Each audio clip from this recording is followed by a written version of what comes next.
আসসালামু আলাইকুম বন্ধুরা, কেমন আছেন সবাই? আশা করি সকাল অনেক বেশি ভালো আছেন। থাম্বনেল এবং টাইটেল দেখে হয়তো বুঝতে পেরেছেন আজকের ভিডিওটা কী নিয়ে হতে চলেছে। আজকের ভিডিওতে আমরা দেখব কোটিপতির মেয়ে বস্তিতে। তো সম্পূর্ণ নতুন এক ধরনের নাটক নিয়ে চলে আসলাম আপনাদের মাঝে। তো চলুন দেরি না করে শুরু করি আজকের ভিডিও।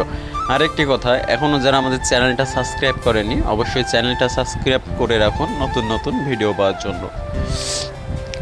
আজকের নাটকে ফুটে উঠেছে মানবতা।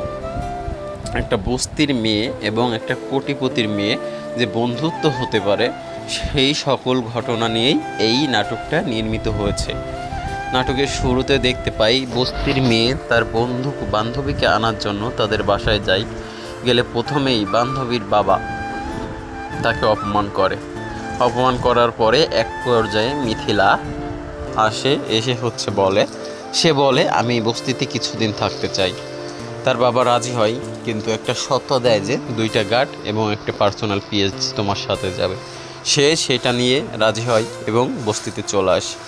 অপরদিকে বস্তিতে সাব্বির তার মায়ের সাথে কথা বলে যে আমরাই খাইতে পারি না, তার বান্ধবী এসে থাকবে কতদিন। এমন সময় তার বোন এবং বান্ধবী চলে আসে। প্রথম দেখাতে সাব্বির তার উপরে ক্রাশ খায় এবং মনে মনে ভালোবেসে ফেলে।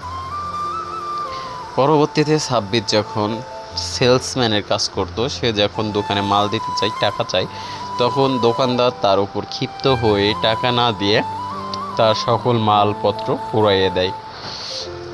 তখন সে দুঃখ ভরা মন নিয়ে বাসায় চলে আসে। এটা মিথিলা দেখে পরবর্তীতে তার বোনকে নিয়ে এবং তার গার্ডগুলোকে নিয়ে গিয়ে সেই দোকানদারকে কথা বলে এবং সকল কিছু বোঝাইলে দোকানদার এসে সাব্বিরের কাছে সরি বলে এবং টাকা দিয়ে যায়। আমরা পরের অংশ দেখতে পারি সাব্বির যখন তার বোন এবং মিথিলাকে নিয়ে বাইরে খাবার খেতে যায়, তখন এলাকার একটা বকাটে ছেলে তাদের অনেক খারাপ কথা বলে, বিয়ে করতে চায় এবং খারাপ কথা বলে। তখন মিথিলা কিছু করে না, সে বলে তোমার যদি সাহস থাকে সেক্ষেত্রে তুমি বস্তিতে এসে সবার সামনে বলো। যথারীতি সে বকাটেটা বস্তিতে আসে এবং সবার সামনেই বলে। তখনই মিথিলা তার গার্ডদেরকে ফোন করে, গার্ডটা চলে আসলে তাকে মারধর করে। তখন সে ক্ষমা চায়, পায়ে ধরে ক্ষমা চায়। পরবর্তী সিনে আমরা আরও দেখতে পাই মিথিলা এত কিছুর পরে সাব্বির মিথিলাকে ভালোবেসে ফেলে এবং তার বাসায় যায়। বাসায় গেলে মিথিলার মা বিয়েতে রাজি হয়, কিন্তু পরবর্তীতে বলে তোমার ফ্যামিলির সবাইকে নিয়ে আসতে। ফ্যামিলির সবাইকে নিয়ে গেলে মিথিলার বাবা সবাইকে অপমান করে বাসা থেকে বের করে দেয়। বাসায় আসার সময় সাব্বিরের বোনকে বকাটে দল কিডন্যাপ করে নিয়ে যায়। এই কিডন্যাপে করে নির্যাতন করা সইতে না পেরে সে ছাদ থেকে লাফ দিয়ে মারা যায় এবং সাব্বিরকে ফোন দিয়ে বলে যে নিয়ে আসতে। এমন সময় এই খবর শুনে মিথিলাও চলে আসে। সাব্বির মিথিলাকে অপমান করে বের করে দেয়।